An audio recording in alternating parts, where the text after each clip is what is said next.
Hello, welcome. My name is Nullifus, and today I'm inviting everyone to join me in Bubble Bath.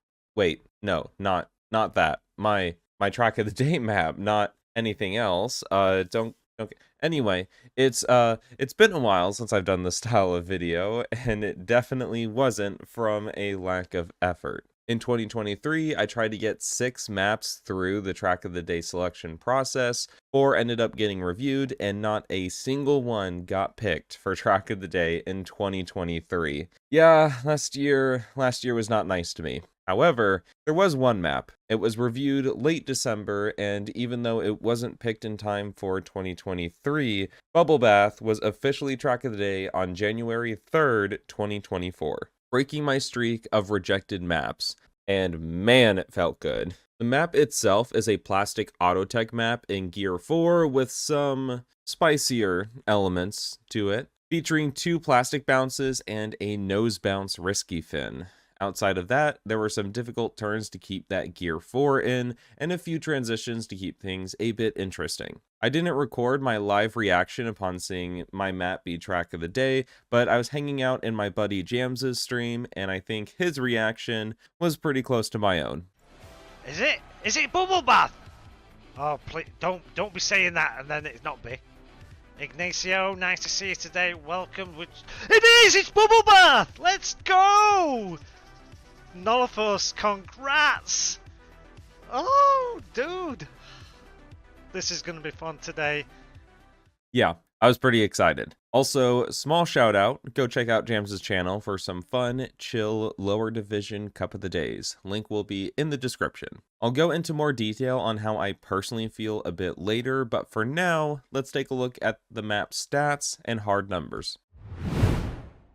Starting with the review itself. Bubble Bath was reviewed at 37 votes with a rating of 4.8 stars, making this both the lowest vote count and highest average score I've ever had a review with, and I was very happy with the map review scores. There were concerns I initially had, namely how the people voting would handle the multiple plastic bounces, but everyone seemed to have a good time with it. I spent quite a bit of time trying to get the bounces as consistent as possible, and it appears my hard work paid off. Once the map is track of the day, there are several Trackmania discords that collect the members' scores. That can range from triple minus to triple plus, or -3 to +3 in terms of a numbered score. After all the votes were tallied, Bubble Bath ended up with a +1 rating. While not an absolutely amazing score, this is still very good, as any sort of positive number means that there were more positive votes. And the fact that I have a full number above 0 means a vast majority of people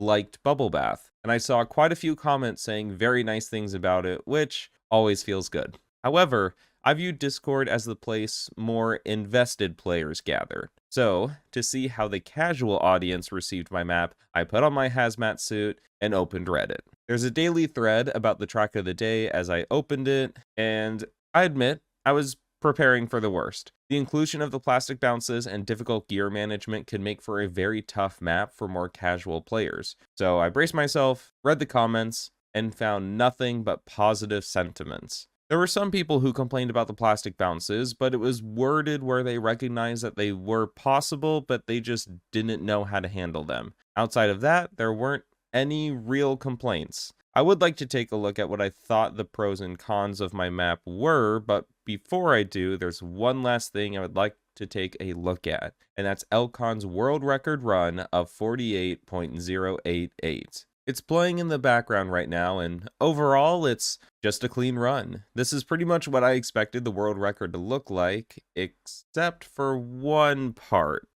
Yeah, I had no idea that would actually be faster. And Elcon was doing this strat as his normal line during Cup of the Day, and it was pretty entertaining to watch people's reactions to his strat on streams. Because of that line, his world record time boosted him to more than a few tenths over second place, which is absolutely ridiculous for track of the day. And the rest of the 24 hours were just other players trying to get close. But with less than an hour until the next track of the day, it seems no one was going to be able to beat it.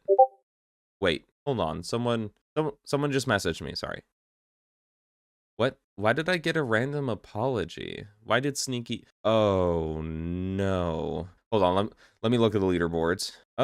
Okay, well, that's not too much of a difference. I'm gonna go ahead and start looking at the run here. I mean, everything is looking normal. Not really seeing how this run would be faster than Elcon's. Like, I know it's a small difference, but so far, not really anything. Wait, Sneaky didn't do the plastic spin. Isn't he falling pretty far behind? I don't think I like where this is going. I mean, everything still fine, although I'm not really sure where Sneaky's gonna catch up here. Wait, what is he? Oh. Oh no. Well, I guess both my plastic track of the days have been cut now. That's right. In the final hour, Sneaky managed to pull off that cut, taking the world record from Elcon by a few hundredths. We chatted for a bit about it, and he found out the cut might be possible while messing around on the map, but it wasn't until after grinding for another 3 hours did he finally manage to pull it off. And just in time, as shortly thereafter, the next track of the day was unveiled and the in-game leaderboards were frozen. I'll go more in depth on how I feel about that a bit later, but Sneaky did say that the cut was super annoying, very difficult, and he would have never gone for it if the map wasn't as much fun as it was. So, in the future, I think I'll build more boring routes. That's the lesson here, right?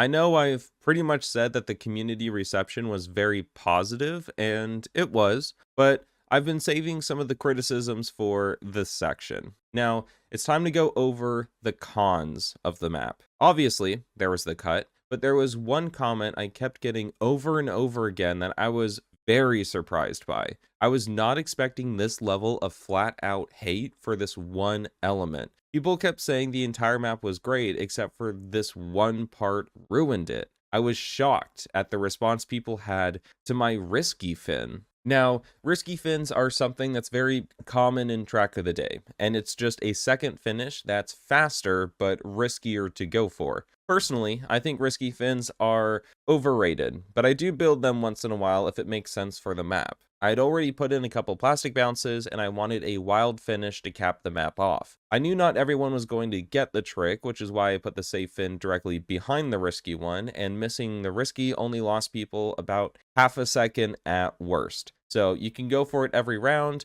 and if things are close, it'll matter, but you aren't losing a sizable lead if you don't get it. So with that, I didn't think it was that big of an issue, but after Cup of the Day, those comments about the risky fin started flowing in, and I didn't get it at first. Multiple people were telling me that you needed a lot of speed and that it was inconsistent. They didn't like the fact that you needed a pixel perfect end to be able to get the risky fin. It can be kind of fun to decide whether or not going for the risky fin in live rounds, such as during Cup of the Day, is worth the time loss of failing, but after those live rounds and you're just hunting the map for the best time possible, given that the risky fin is faster, it's pretty much the only fin that matters when going for those personal bests. And in that context, their criticisms make sense, and I 100% agree. But you're all wrong. In fact, here's a replay of me doing a standing respawn at the last checkpoint and still being able to get that risky fin. In addition, during playtesting, I almost never missed the risky fin, and the only times I did were where I was purposely testing the boundaries of what bounce made the risky fin possible. So watching back those stream VODs, imagine my surprise where Trackmania's top players are literally calling my map Dogwater and RNG heavy solely because of the risky fin. Okay, look at me. No, not the background. Me. I'm only saying this because this is going to be the only time I can say this in my entire Trackmania career. But to all the top players who said my risky was inconsistent garbage, skill issue. I missed.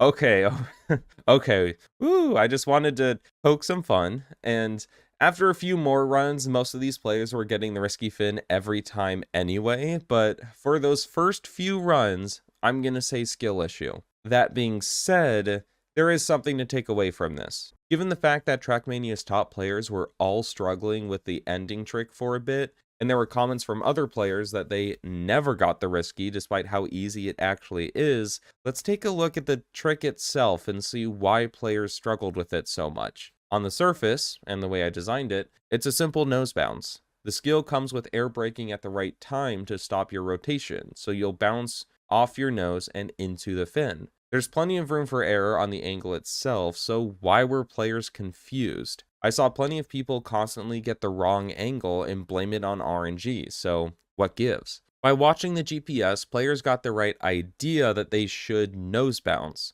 However, that can be slightly misleading. There are other tricks that involve the car being on its nose, but the angle for those is as perpendicular to the ground as possible. So I'm assuming when players saw a nose bounce, they assumed it was the same angle as every other nose element they've seen. However, my nose bounce requires the car to be just past perpendicular. If the car was leaning at all so the underside was closer to the ground, the bounce would fail. I kept seeing players try to air brake so the car was perfectly straight up, which would work sometimes, but given human variation, the car would sometimes lean slightly the wrong way, messing up the bounce and frustrating the player. So even though the bounce was easy and actually pretty forgiving, it wasn't clear what the right angle was. Despite the fact a lot of people hated the risky fin, I actually wouldn't change anything about it. Instead, I think I could have elaborated on what the correct angle actually was in the GPS,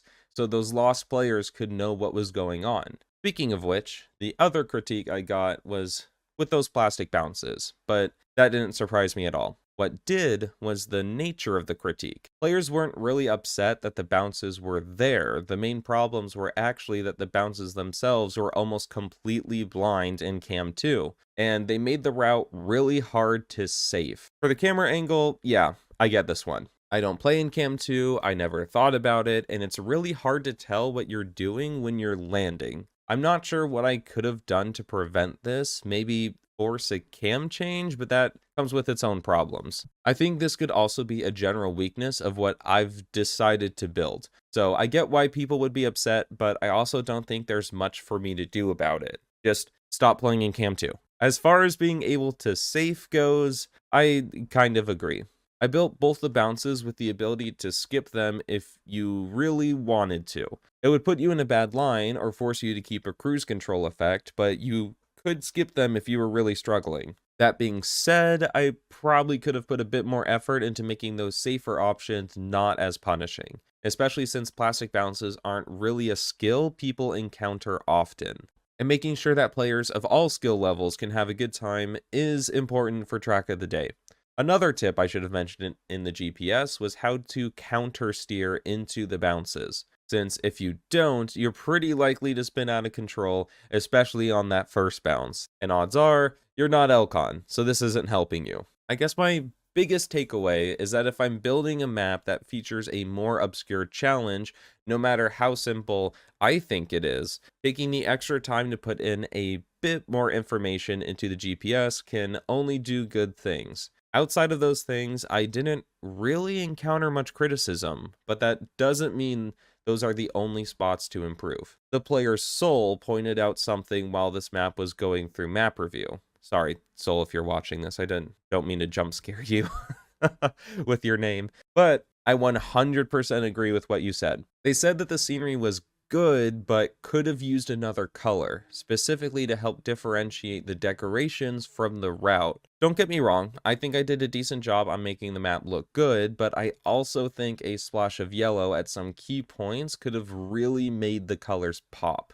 Unfortunately, Soul said this at the end of my map review stint, and with the good score I already had, there was no way I was risking that and starting over. So even though I didn't apply it to this map, I'll definitely try out some more advanced color schemes and try to branch out from 1 or 2 colors. And if I had to start over in map review, I 100% would have gone back and added some more colors in. But okay. Now, it's finally time to talk about that cut. Even looking back, I don't think I could have ever seen this coming. It's an insanely difficult cut that took someone much better than me a few hours before they got it. Sneaky said it saves about 0.6 seconds, so honestly, the world record is still there if someone really wants to grind it out. And this is why I'm not too upset. When Elcon set his world record time very early on in the day, it looked like the hunt was already over. Other players tried, but it was more of a game about seeing who could get second.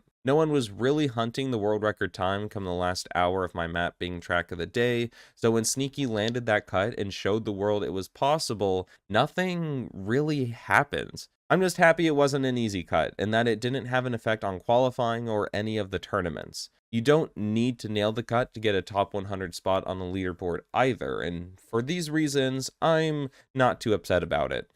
It stings a bit to have both my plastic track of the days cut now, but that just means I'm 100% taking you up on your offer to check for cuts on my future maps, Sneaky.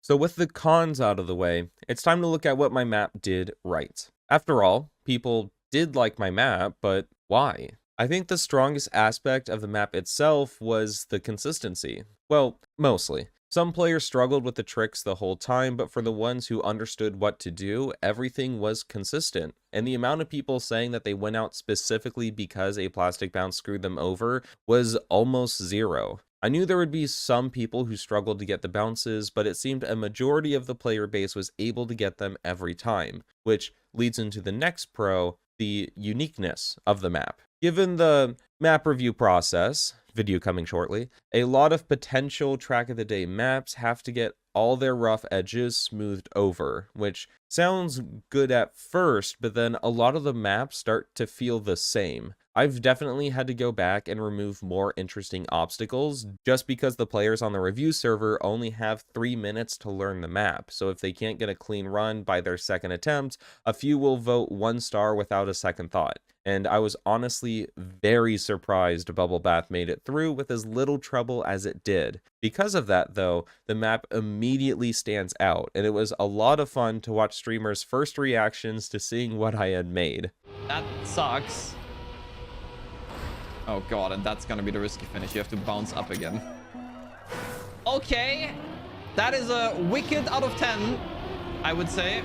The crazy obstacles definitely helped my map stand out, but that's also not enough for track of the day. The baseline style of my map was a Gear 4 plastic map, and there's one major pitfall I wanted to avoid when building. A common problem with this style is that once you have a clean run, with good lines, you kept your gears and didn't press brake, there's not much more time to gain, and the leaderboard is very cramped with just a second separating spot 1 to 1000. This can make grinding out a top spot or author time more of a chore of shaving off 100th after 100th rather than a learning process of fine-tuning those racing lines. I really tried to avoid this by adding in transitions to let players reduce their own airtime, tricky plastic turns that focused on exit speed, not just keeping the gear, and some auto drifts to punish oversteering. With those added elements, I was very happy to see a large gap in time between the top players, which also led to people having to actively think about what lines they were taking,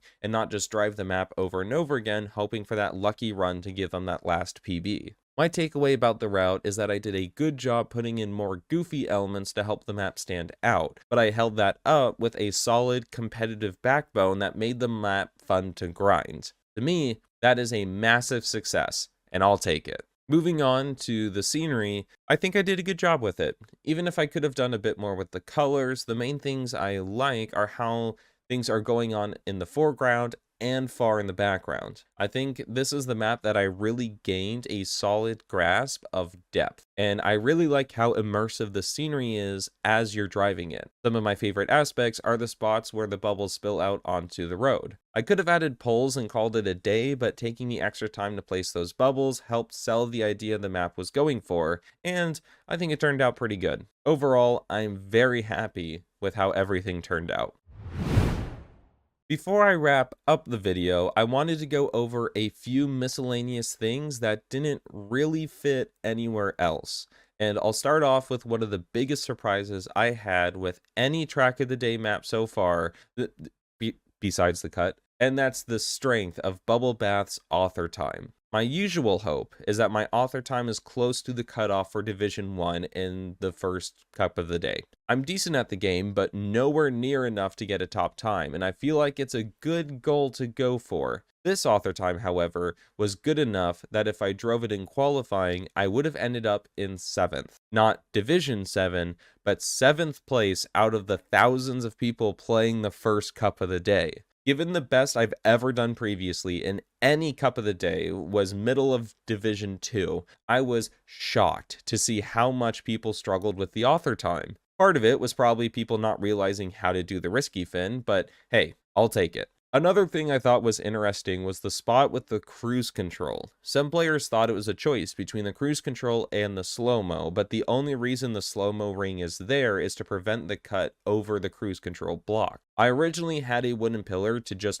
block off the jump completely, but I didn't like how it blocked the visual of the sharp left turn right behind it. So instead, I used the ring to prevent the cut and to also let the player see what the next element was. Now, if only I had looked just a bit harder when preventing cuts in this area. Despite cuts on both my plastic track of the days, I think Bubble Bath is what cemented plastic as my favorite surface of the game. It just feels so versatile with what you can do, and apparently it's what I have to build to get track of the day.